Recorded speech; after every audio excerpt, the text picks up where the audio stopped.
(6월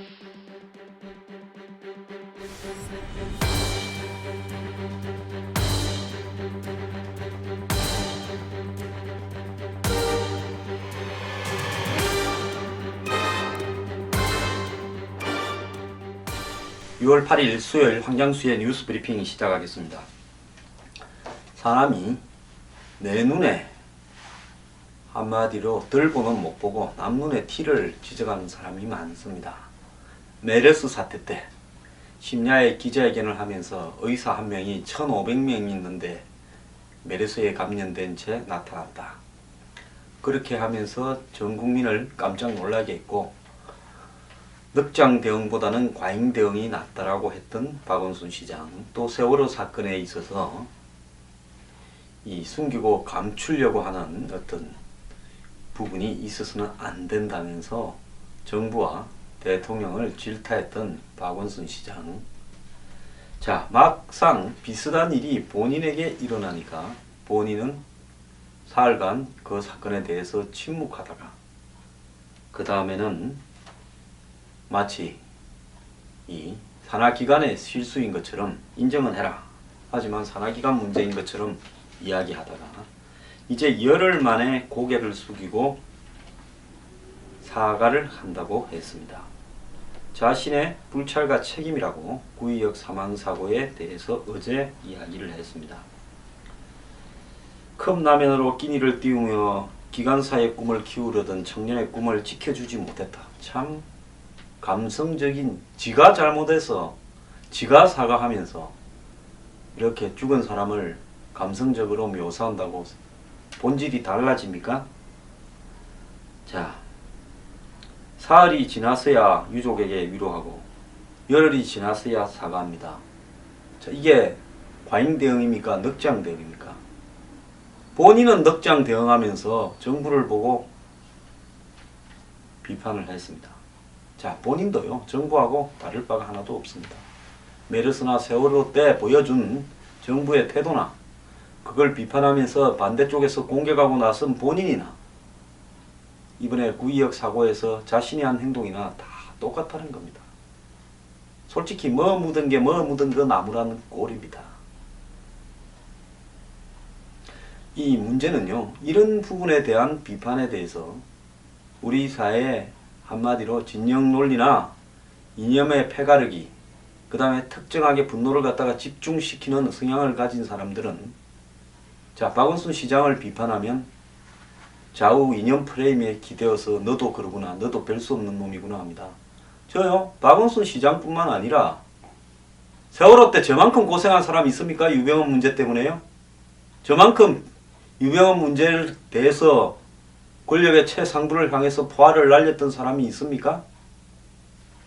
적어도 저한테는 그런 말씀은 실례인 겁니다. 자, 박원순 시장은 은성 PSD를 자회사로 하는 그런 계획을 중단하고 직영으로 하겠다. 그 다음에 부실 시공 논란이 있는 스크린도어에 대해서 전수조사를 지시하고 부실 정도가 심하면 전면 재시공하겠다. 자, 전면 재시공하면 그 돈은 어디서 나옵니까? 또 스크린도어 업체 재미 보게 합니까? 돈 들어가는 일을 그렇게 쉽게 운을 떼지 마세요. 서울역 고가도로를 그래서 산책로로 만들겠다고 하면서 보안해서 쓰면 될 일을 지금 차도 못 다니게 해서 얼마나 불편한 줄 아십니까? 사람이 그 땡볕에 그늘도 없는 고가도로를 걸어서 뭔 볼거리가 있다고, 미세먼지 마트라고 그 길 걸어 다니라는 겁니까? 자, 서울 메트로 퇴직자들을 의무적으로 채용해온 특혜를 모두 없애고 불합리한 차등 보수 체계를 고치는 등 매피아를 척결하겠다고 그렇게 이야기를 하면서 민간합동진상위원회를 구성하겠다, 이렇게 이야기를 했습니다. 자, 항상 어떤 일을 할 때 빠져나갈 때는 위원회가 구성이 되죠.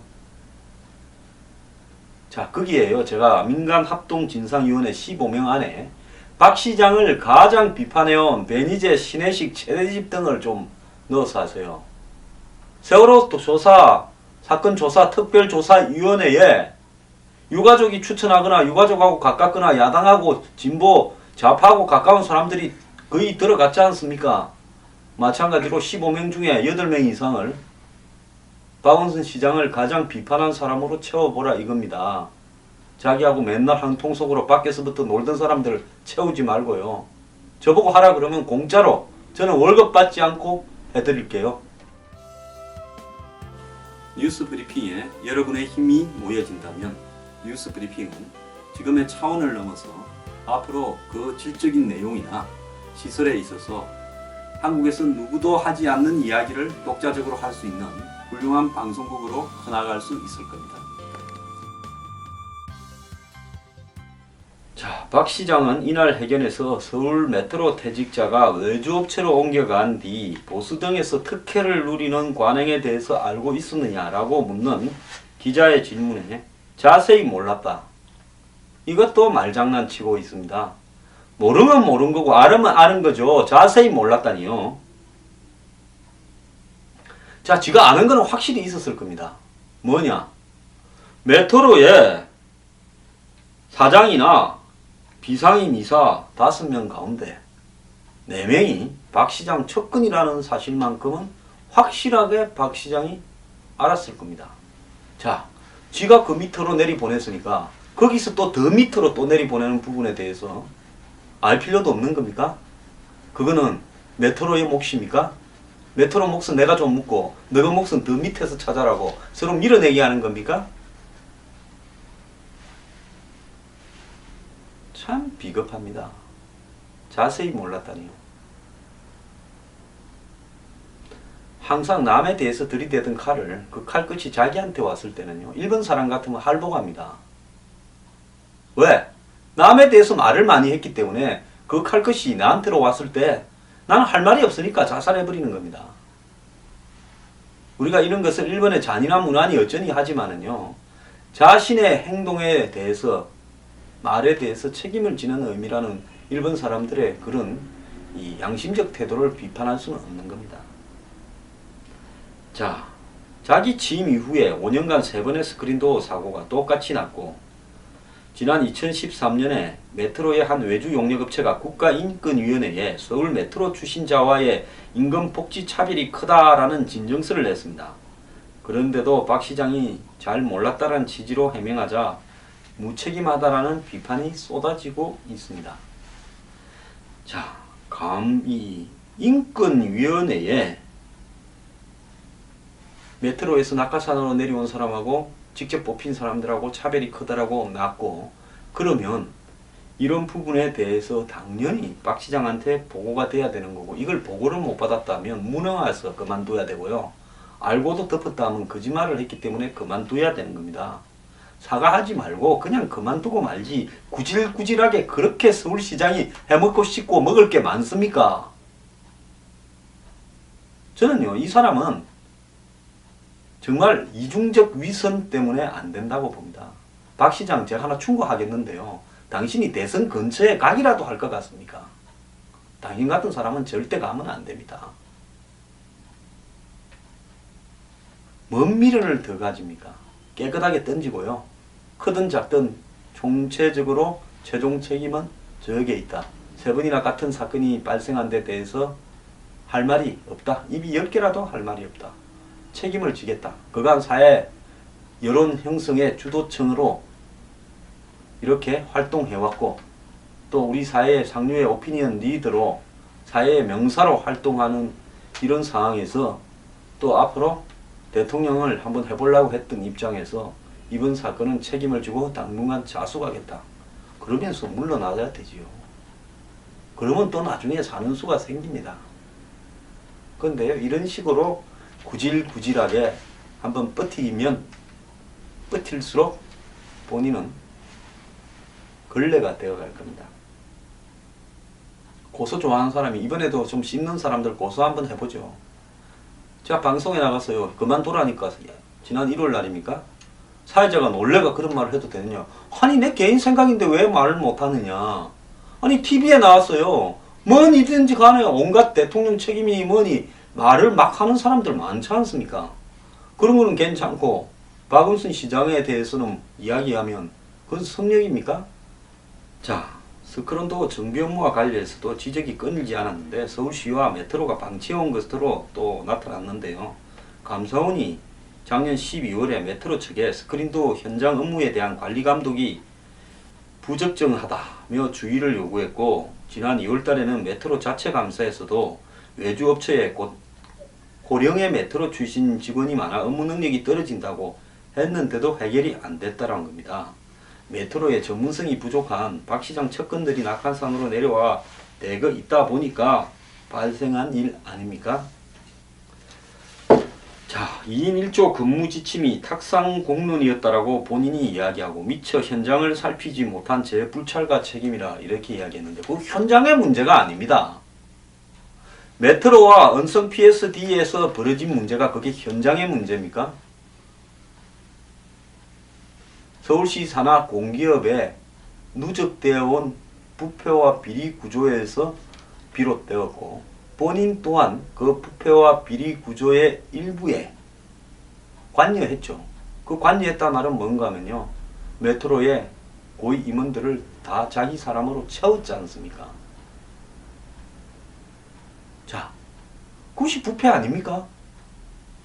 아니, 정권협회 노조위원장 하던, 정권 노조위원장 하던 사람이 메트로 가는 게 그게 일종의 부패라고 봐야 되는 거 아닙니까? 왜? 자리도요, 비슷하게라도 보내야죠. 그러지 않습니까? 무슨 조종사야 노조위원장을 하던 사람을 지하철에 보낸다, 뭐 그까지 정도라도 무슨 운송수단이라는 측면에서 최소한 공통성이라도 있어야 될 거 아닙니까?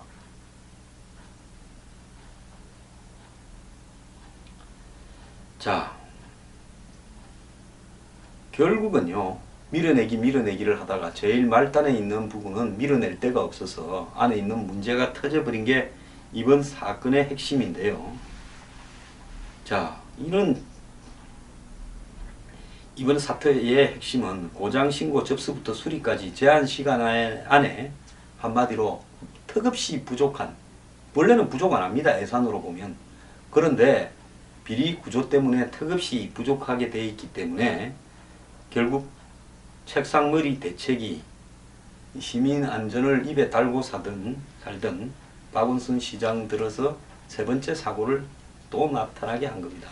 이전에 사고 2번 났을 때 이 일의 본질이 뭔지부터 메트로와 산하회사 간의 관계를 쭉 검토하고, 그때 충분히 이번에 이야기했던 2인 1조의 근무 지침이 이게 잘못된 거다, 그렇게 돌아갈 시스템이 아니다라는 거는 2번 사고 났을 때 박원순이 서류라도 한번 봤으면 세월호의 진도에서 벌어진 세월호 사건에 관여하고 쫓아다니는 시간에 메트로의 은성 PSD에 한마디로 인력관계 현황만 좀 봤으면 답이 나올 이야기였습니다. 자, 남의 일에 그리 쫓아다니고 심야에 기자회견하고 온갖 정치 문제에 관여하고 충청도에 다니고 광주에 갈 시간에 서울시에 일이나 똑바로 했으면 이번 사건은 일어나지를 않았습니다. 그래서요, 이제 와가지고 뭘 어떻게 하겠다, 제 불찰이고 책임이다, 적당히 넘어갈라 하지 말고요, 집에 가세요. 당신 정말 끝까지 지저분하게 이러지 말길 바랍니다. 당신은 끝났습니다. 이제 아웃입니다. 당신만 모를 뿐입니다.